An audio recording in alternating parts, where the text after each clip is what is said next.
నమస్కారం, నేను Sahasra. Welcome to our channel. Amaravati గురించి శ్వేతపత్రం రిలీజ్ చేసి చంద్రబాబు నాయుడు గారు కంటతడి పెట్టిన విషయం మనందరికీ తెలిసింది. అయితే అమరావతిని పునర్నిర్మించడానికి ఎంత ఖర్చు అవుతుంది, ఎలా సాధ్యమవుతుంది అనే అంశాల మీద ఇవాళ మనం మధు సార్తో మాట్లాడదాం. నమస్తే సార్. నమస్తే తల్లి. సార్, అమరావతి పునర్నిర్మాణానికి చాలా ఖర్చు అవుతుంది, పైగా రేటింగ్ పడిపోయిందని అంటున్నారు కదా, ఎట్లా సాధ్యమవుతుంది అంటారు? ఇదంతా మళ్ళీ ఎప్పటిలాగా లేదంటే కొత్తగా ఒక క్యాపిటల్ సిటీని కట్టాలంటే ఏపీలో ఈరోజు నూతన క్యాపిటల్ నిర్మించడాలంటే ఆషామాషి వ్యవహారం కాదు. ఒకటి భూ సమస్య ఉంటుంది, రెండు ఎట్లా అంటే అమరావతి గురించి మాట్లాడుకోవాలంటే ఎంత మాట్లాడుకున్నా తక్కువే, పుంకాను పుంకాలుగా ఉంటుంది. ఈ ప్రభుత్వాలు అనేవి వచ్చినప్పుడు విద్వేషంతో పరిపాలన చేయకూడదమ్మా. ఇప్పుడు హైదరాబాద్ ఉంది, హైదరాబాదులో అప్పుడు మనకి దేశ ప్రధానిగా పివి నరసింహారావు గారు ఉన్నప్పుడు మనకి చంద్రబాబు నాయుడు ముఖ్యమంత్రిగా ఉన్నాడు. ముఖ్యమంత్రిగా ఉన్నప్పుడు ఏంటంటే ఇది ఇక్కడ తెలుగుదేశం పార్టీ అయినా సెంటర్లో కాంగ్రెస్ పార్టీ ఉంది. ఈ దేశ ప్రధాని ఉన్నప్పుడు అలాగున్నప్పుడు అక్కడ కాంగ్రెస్ ప్రభుత్వం ఉంది, మన తెలుగు ఆయన తెలంగాణ ఆయన ప్రధానమంత్రిగా ఉన్నాడు. సహాయ సహకారాలు అందించాడు, హైటెక్ సిటీ నిర్మాణం చేసుకోగలిగినారు. తర్వాత మళ్ళీ గవర్నమెంట్ మారి వాజ్పేయి గారు వచ్చారు, స్వర్ణ చతుర్భుజి అన్నాడు, నేషనల్ హైవేలు నిర్మించుకోగలిగినాం.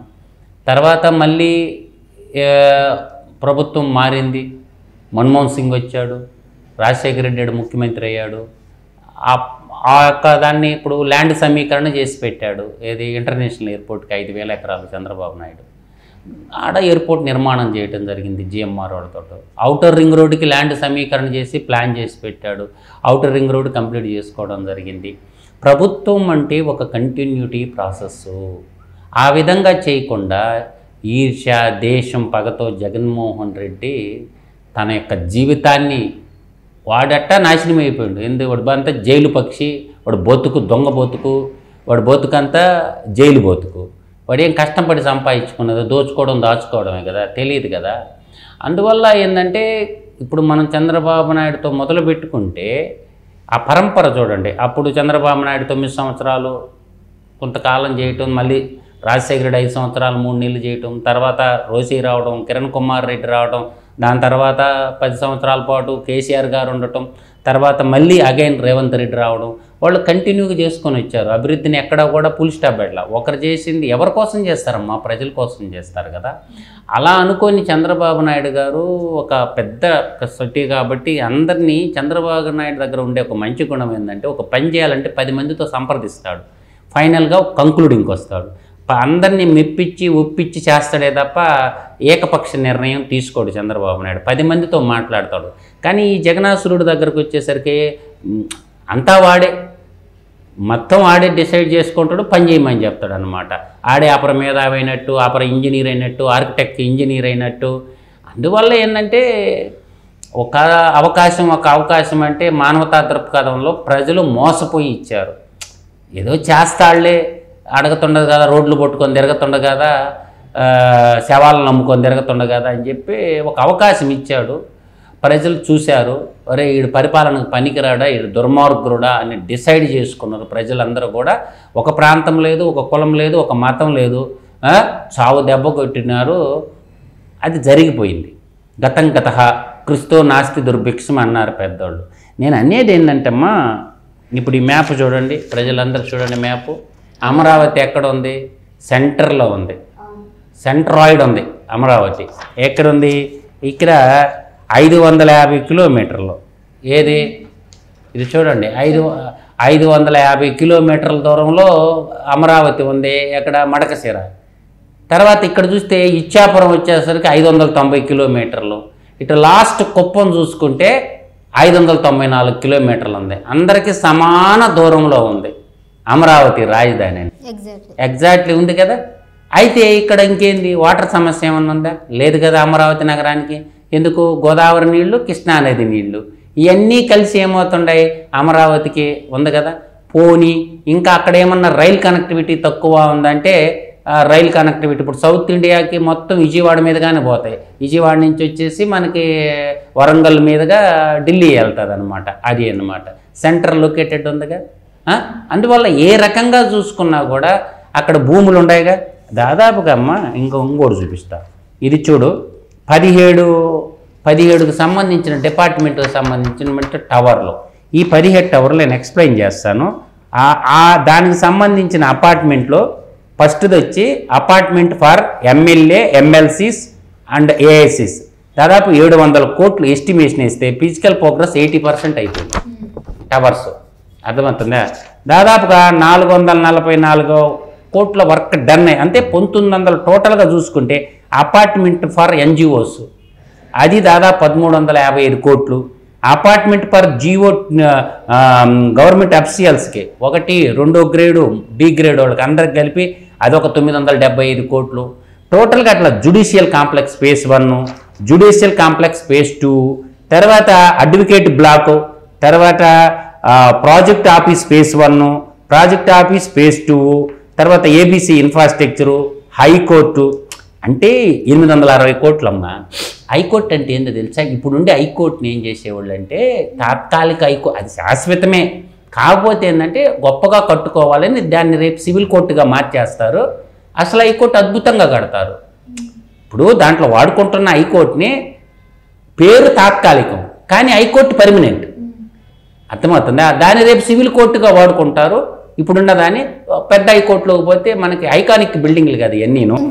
హైకోర్టు ఎక్కడ కడతారు? అమరావతి ప్రాంగణంలోనే, అమరావతిలోనే అన్ని చూపిస్తాను నేను. జిఏడి టవర్ ఉంది, జనరల్ అడ్మినిస్ట్రేషన్ టవర్ కూడా, అది కూడా ఒక 662 కోట్లు. టవర్ 1, టవర్ 2, టవర్ 3, టవర్ 4 ఇది ఒక 1107 కోట్లు, 934 కోట్లు. తర్వాత లెజిస్లేటివ్ అసెంబ్లీ 555 కోట్లు.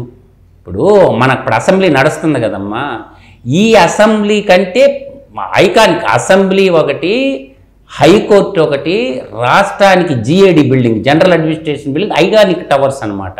అవన్నీ వస్తే దాంట్లో పనిచేసే ఎంప్లాయీస్కి అందరికీ కూడా జ్యుడిషియల్ కాంప్లెక్స్ ఉంటుందని ఏరే పర్పస్ వాడుకుంటారు. ఇప్పుడు ప్రజెంట్ మనకు కావాలి కాబట్టి కొన్ని బిల్డింగ్లు కట్టుకున్నా, ఏం పడగొడతాడా?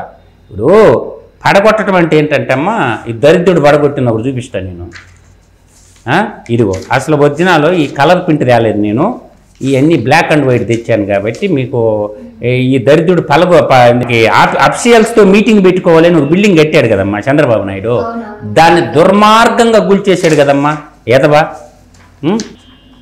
ఏం పాపం చేసిందమ్మా బిల్డింగ్ చూడు. ఆఫ్టర్ జగన్మోహన్ రెడ్డి గారు కేమ్ టు పవర్ ఇన్ 2039 ఏం పాపం చేసిందా బిల్డింగ్ చెప్పండి, నాకు తెలియక అడుగుతాను. ఉంటే దేనికో దానికి ఉపయోగపడదు కదా. పేరు మార్చుకొని వాళ్ళు ఉపయోగించుకోవాలి. పేరు మార్చబడలేదమ్మా, ప్రజావేదిక నీకు నచ్చలా, ఆడ మీటింగ్ పెడితే నెట్ట నిలువును గుల్చేసిండు ధనంజయ రెడ్డి, జగన్మోహన్ రెడ్డి కలిసి. ఇదమ్మా అప్పుడు కట్టిన బిల్డింగ్ ఇట్లా ఉండేది. ఇది చూడండి, విధ్వంసంతో స్టార్ట్ చేశాడు కదా, ప్రజావేదిక నెట్ట నిలువును గుల్చేశాడు కదా. అందువల్ల ఏంటంటే ఇది ఒకటి. తర్వాత అమరావతి పొలానికి భూములు ఇచ్చి ఈడెప్పుడన్నా 1 ఎకరా ఇచ్చిందమ్మ ప్రభుత్వానికి జగన్మోహన్ రెడ్డి కానీ, జగన్మోహన్ రెడ్డి కుటుంబ సభ్యులు కానీ ఎవరికన్నా సాయం చేసిన పాపాన్ని పోయారా? ఎవరికన్నా ఒక్కడికన్నా సాయం చేశారా వాళ్ళ ఇళ్ళల్లా?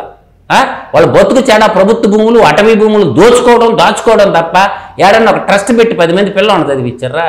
ఒక స్కూల్ పెట్టారా? ఒక క్యాన్సర్ హాస్పిటల్ పెట్టారా? ఏమన్నా చేశారు సమాజానికి పెట్టిన చేడా జగన్మోహన్ రెడ్డి అనేవాడు. ఏం సాధించాడు? ఏమన్నా ఒక స్కూళ్ళు పెట్టి 10 మంది పిల్లలను చదివించాడా? నేను అడుగుతుండా. క్యాన్సర్ హాస్పిటల్ పెట్టి బసవతారకమ్మ ఎన్టీ రామారావు భార్య పేరు మీద ఎంతమందికి వైద్యం చేస్తుందమ్మా, ఎంతమందికి రక్తదానం చేస్తుంది? ఇవన్నీ చేయించుకోకుండా దాచుకునేవాడికి ఇచ్చాడండి అమ్మ. ఆడవాళ్ళని ఈ వంతున అమరావతి ఆడవాళ్ళు వాళ్ళు భూములు ఇచ్చి 6 కోట్ల ఆంధ్రులకి రాజధాని కోసం వాళ్ళు భూములు త్యాగం చేస్తే పోలీసు వాళ్ళని పెట్టి వాడు దుర్మార్గంగా ఎట్టగొట్టిస్తున్నాడు చూడు.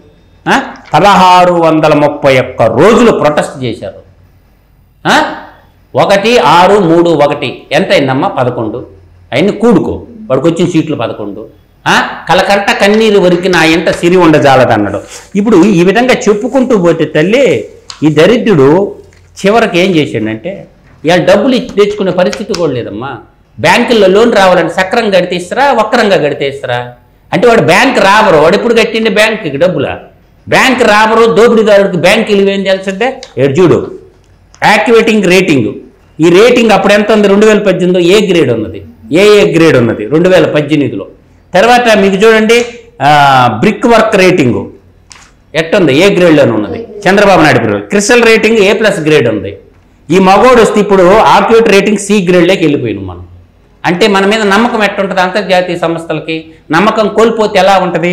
ఆ రోజు దాదాపుగా సింగపూర్ వాళ్ళు కానీ, జైకా సంస్థ జపాన్ది కానీ, హడ్కో వాళ్ళు కానీ అందరూ డబ్బులు ఇచ్చేదానికి ముందుకు వచ్చినారు. దాదాపు 130 సెంట్రల్ గవర్నమెంట్ బిల్డింగ్లమ్మా, 130 సంస్థలు. అంటే LIC వాళ్ళు కావచ్చు, స్టేట్ బ్యాంక్ ఆఫ్ ఇండియా కావచ్చు, రిజర్వ్ బ్యాంక్ ఆఫ్ ఇండియా కావచ్చు, ఇట్లా అన్ని సంస్థలు, నేషనల్ మినరల్ డెవలప్మెంట్ కార్పొరేషన్ కావచ్చు, తర్వాత ఎడ్యుకేషనల్ ఇన్స్టిట్యూషన్ కావచ్చు, UGCకి సంబంధించినవి కావచ్చు, ఇట్లా 130 సంస్థల్ని నాశనం చేసి దుర్మార్గమైనటువంటి వాడు ఈ జగన్మోహన్ రెడ్డి కడుపు తరుక్కోబోతుందన్నమా. ఇవాళ దీని మీద డాక్యుమెంటేషన్ బాబు గారు వదిలితే ఎంత దుర్మార్గంగా ఉందంటే, ఇప్పుడు ఇంకొక ముచ్చట కూడా చెప్తానమ్మా. ఏం చేశారు ఇక్కడ చూడమ్మా, ఇది బాగా చూడండి, ఇది చూడండి. ఇది నేనేం చెప్తానంటే, ఇదిగో టోటల్గా చూడండి, అది చూడండి. 34,400 ఎకరాల ల్యాండ్ రైతులు ఇచ్చింది. 34,400 ఎకరాలు. దాంట్లో మొత్తం ఫార్మర్స్ సంఖ్య ఎంత? 29,966 మంది ఫార్మర్స్ వాలంటీర్గా స్వచ్ఛందంగా ఇచ్చారు. ఎట్టిచ్చారు? వాళ్ళకి ఏం చేశారంటే ఒక అగ్రిమెంట్ చేసుకున్నారమ్మా. ఎవరికి? గవర్నమెంట్కి. రైతుల మధ్య చంద్రబాబు నాయుడు గారు అగ్రిమెంట్ చేసుకున్నది. ఒక చట్టం ఉంది, ఆంధ్రప్రదేశ్ క్యాపిటల్ రీజనల్ డెవలప్మెంట్ ద్వారా చట్టం చేసుకున్నావు. 10 సంవత్సరాలు కౌలు ఇవ్వాలి వాళ్ళకి. ఎట్టియాల కౌలు? ఎకరాకి 30,000 డ్రై ల్యాండ్స్కి, అంటే వర్షాధార ఉండేవాటికి. వెట్ ల్యాండ్స్ అంటే ఉరిబండే భూములు ఉంటాయి కదా, 50,000 రూపాయలు ఎకరాకి. తర్వాత యాన్యువల్ ఇంక్రిమెంట్ అంటే ప్రతి సంవత్సరం పెంచేది 10%. అంటే 30,000 కాస్త 33,000 అవుద్ది. అట్లా 10% పెంచుకుంటా. దానికేమో వెట్ ల్యాండ్కేమో 5,000 రూపాయలు ఎవ్రీ ఇయర్ పెంచుకుంటా పోయేది. అదేవిధంగా దాంట్లో భూముల్లో ఏం చేసినారు? 1000 రెసిడెన్షియల్ ఫ్లాట్స్ ఏమో 1000 యార్డ్స్, తర్వాత 250 యార్డ్స్ ఏమో కమర్షియల్, ఎవరికి? డ్రై ల్యాండ్స్ వాళ్ళకి. తర్వాత 1000 యార్డ్స్ ఏమో వెట్ ల్యాండ్ ఉంది కదా, 1000 yards residential flat, 450 square yards ఏమో వెట్ ల్యాండ్ వాళ్ళకి ఇచ్చేదనమాట. తర్వాత అక్కడ లేబర్ ఉంటారు కదమ్మా, డైలీ లేబర్స్ ఉంటారు కదా, వాళ్ళకి పని ఉండదు కదా, అందువల్ల వాళ్ళకి ప్రతి ఇంటోళ్ళకి 2,500 వాళ్ళకి ల్యాండ్లెస్ ఫ్యామిలీస్కి ఇచ్చేవాళ్ళం. భూమి లేని వాళ్ళకి 2,500 నెల ఇచ్చేది. ఇప్పుడు ఏం చేస్తారు? 5,000 ఇస్తున్నారు నెలకి. ఎందుకు? వాళ్ళు పని దొరకదు కదా, భూములన్నీ పోతే పంట పొలాల్లో అగ్రికల్చర్ లేబర్కి పని దొరకదు కాబట్టి. అందువల్ల వాళ్ళకి ఏం చేశారు? ప్రతి నెల 2,500, ఇప్పుడు 5,000 ఇస్తున్నారన్నమాట. ఈ విధంగా చేసినటువంటి రాజధాని, వరల్డ్ క్లాస్ రాజధాని కోసం భూములు త్యాగం చేసిన రైతులను వదలకపోయా. అసలు ఈ విధంగా వచ్చేదమ్మా అమరావతి రాజధాని, ఈ విధంగా. అందువల్ల ఇటువంటి రాజధాని, ప్రజా రాజధాని నిట్ట నిలువున ముంచేసి అయ్యాలు ఏం చెప్తాడమ్మా? ఏం చెప్తాడు జగన్మోహన్ రెడ్డి? ఏం చెప్పాలనుకుంటుండు? ఇవన్నీ తెలుసుకున్నాక నీకేమనిపిస్తుంది చెప్పు నాకు. చంద్రబాబు నాయుడు గారు ఏమని చెప్పారంటే, సో ఈ గత 5 ఏళ్లలో అభివృద్ధి చేయకపోగా మొత్తం రాష్ట్రాన్ని సర్వనాశనం చేశారు. అసలు ఇతనికి రాజకీయాలు అనేది అవసరమా? జగన్మోహన్ రెడ్డి అనే వ్యక్తి రాజకీయాలకి పనికొస్తాడా? ప్రజలారా ఒకసారి ఆలోచించండి అన్నట్టుగా మాట్లాడారు. 100% అమ్మ పెద్ద ఆయన చెప్పిండా, జగన్మోహన్ రెడ్డి అనే వ్యక్తి రాజకీయాలకి పనికిరాడు. అర్థమవుతుందా? ఏమ్మా, నిన్న వాళ్ళ సాక్షి పత్రికలో, వాళ్ళ అవినీతి పత్రికలో ఏం రాశారు? తల్లికి వందనం ఎప్పుడు చంద్రబాబు నాయుడు గారు అని రాశారు. అమ్మ స్కూళ్ళు తీశారు. అమ్మ ఇప్పుడు నేను సింపుల్గా చెప్తాను, అమ్మ ఒడేనమ్మా తల్లికి వందనం అనే ఒక ప్రోగ్రాము పిల్లలకి ఎప్పుడమ్మా? జనవరి, ఫిబ్రవరి, మార్చి, ఏప్రిల్ దాకా స్కూల్ నడుస్తాయి కదా. ఎప్పుడు వేస్తే చెడ్డేందమ్మా డబ్బులు? 1వ తేదీ ఇచ్చాడుగా. నీ బతుక్కి 1వ తేదీ ఎప్పుడన్నా ప్రభుత్వ ఉద్యోగులకు జీతం ఇచ్చినా? నిన్న పెన్షన్స్, ఉద్యోగులు జీతాలు పెంచిన పెన్షన్స్ 7,000 రూపాయలు, 4,000 నెలకు అన్నాడు, గడిచిన 3,000 కలిపి 7,000 1వ తేదీ సాయంత్రానికి అందరికి ఇచ్చేసారుగా. హాల్ హ్యాపీస్గా పెన్షనర్స్, ఎంప్లాయీస్ పెన్షనర్స్, ఎంప్లాయీస్ జీతాలు అందరికి ఇప్పుడు పండగ చేసుకుంటారుగా. నీ బతుక్కి 1వ తేదీ ఎప్పుడన్నా జీతాలు ఇచ్చిన నువ్వు? ప్రభుత్వం ఎక్కి 20 రోజులు కాల, ఇప్పుడే రాతల్ని రాయటం మొదలు పెట్టేశారు. రాసుకో ఏమవుద్దా? అది ఇడ్లీలు పొట్లాలు కట్టుకునే పేపర్, అది దాన్ని కూడా చదివెట్టాడు కూడా. అందువల్ల ఏంటంటే దొంగతనంగా సర్కిల్ పెంచుకున్న పేపర్ కదా సాక్షి. అదేమో నికాలసైగా అమ్ముకున్న పత్రిక కాదు. ప్రజలు కొనింది కాదు. నిర్బంధంగా ఏం చేశారంటే సాక్షి పత్రికని దానికి అబద్ధాలు ఒడ్డించడమే కదా, పత్రికలు రోతరాతలు రాయటమే కదా. అప్పుడు ప్రభుత్వ ఎంప్లాయీస్ అందరూ ఉంటారు కదమ్మా, ప్రభుత్వ ఎంప్లాయీస్ చేత బలవంతంగా కొనిచ్చారు. గవర్నమెంట్ ఆఫీసులకి అన్నిటికీ బలవంతంగా నాకేశారు ప్రజల డబ్బు. వాలంటీర్ల చేత బలవంతంగా కొనేసి ప్రజల డబ్బు రోజు నాకేశారు. అందువల్ల ఏంటంటే అది దాన్ని దినపత్రిక అనరు, దినకంత్రి పుత్రిక. దినకంత్రి పుత్రిక, అది దినపత్రిక అనరు. దానికి దినం పెట్టారు, పిండం కూడా పెట్టేసారు ఆంధ్రప్రదేశ్ ప్రజలు. ఎందుకు కొంటారంటే ఇడ్లీలు పొట్లాలు కొట్టుకోవడానికి బంద్ చేస్తుంది. అది అంతమంది అది ఇస్త్రీ అవతల ఆ బట్టల్లో పెట్టుకోవడానికి బంద్ చేస్తుంది. అంతకు మించి ఆ సాక్షి పత్రిక అనరు దాన్ని. దాంట్లో ఉండే అన్నీ కూడా అశుద్ధం వార్తలే తప్ప నిజాలనేవి అసలు అవుపాడు. అందువల్ల ఏంటంటే అమరావతి అనేది కలకంట కన్నీరు ఒలికిన ఆ ఇంట సిరి ఉండజాలదు అన్నారమ్మ పెద్దోళ్ళు. ఆడపిల్లోళ్ళు కన్నీరు గార్చిన చోట భూమి ఉండదమ్మా. ఆ అమరావతి ఆడవాళ్ళ కళ్ళ నీళ్ళల్లోనే ఆహుతైపోయినాడు దరిద్రుడు. అందువల్ల ఈ వాడి జీవితంలో ముఖ్యమంత్రి కాడమ్మ, రాసి పెట్టుకోమని ఎన్నోసార్లు చెప్పా. జగన్మోహన్ రెడ్డి అనేవాడు ఇంకా జీవితంలో ముఖ్యమంత్రి అయ్యేది లేదు, పాడు లేదు. వాడికి మిగిలింది జైలు, బెయిలు, చెరసాలే వాడి ఇల్లు. ఏందమ్మా? జైలు, బెయిలు, చెరసాలే వాడి ఇల్లు. చెరసాలే, జైలు, బెయిలు, చెరసాలే వాడిల్లు. ఇంకా తాడేపల్లి ప్యాలెస్ అవన్నీ ఇంక ప్యాలెస్లు లేవు. వాడికి మిగలబోయేది భవిష్యత్తులో జైలు, బెయిలు, చెరసాలే వాడిల్లు. కాబట్టి వాడి చెరసాలలో ఉంటేనే అందరు క్షేమంగా ఉంటారు. వాడు బయట ఉన్నదంటే అరాచకం, విధ్వంసం. అందువల్ల ఈ జగనాసురుణ్ణి ఎప్పుడెప్పుడా శ్రీకృష్ణ జన్మస్థానానికి పంపిస్తారని 6 కోట్ల మంది ప్రజలు ఎదురు చూస్తావారు. అందువల్ల ఏంటంటే ఈ దుర్మార్గుడు భూమి మీద బతికే అర్హత కూడా లేదు. కాబట్టి అమరావతి నగర నిర్మాణానికి చేతనంతనంత చేదోడు అందిద్దాం, సాయం చేద్దాం. ధన సాయం చేయలేకపోయినా మనకున్న ఆలోచనలు కూడా ఉత్తరం ద్వారా చంద్రబాబు నాయుడికి ఇస్తే ఆయనేం ప్రతి ఉత్తరం చదువుతాడు, ప్రతి కూడా ఆలోచించదు. ప్రతి ఒక్కరు అమరావతి నిర్మాణంలో పాలు పంచుకోవాలా, చేతనైనా సాయం చేయాలి. నిన్న ఒక పాపమ్మ మెడికల్ చదువుకుంటున్న పాప ఎకరా భూమి అమ్మి చంద్రబాబు నాయుడికి 25 లక్షలు డబ్బు ఇచ్చింది అమరావతి నగర కట్టమని చెప్పి. వాళ్ళకున్న 3 ఎకరాల పొలం ఉంటే ఎకరా అమ్మి ఇచ్చింది. ₹1,00,000 పోలవరం డ్యామ్కి ఇచ్చింది.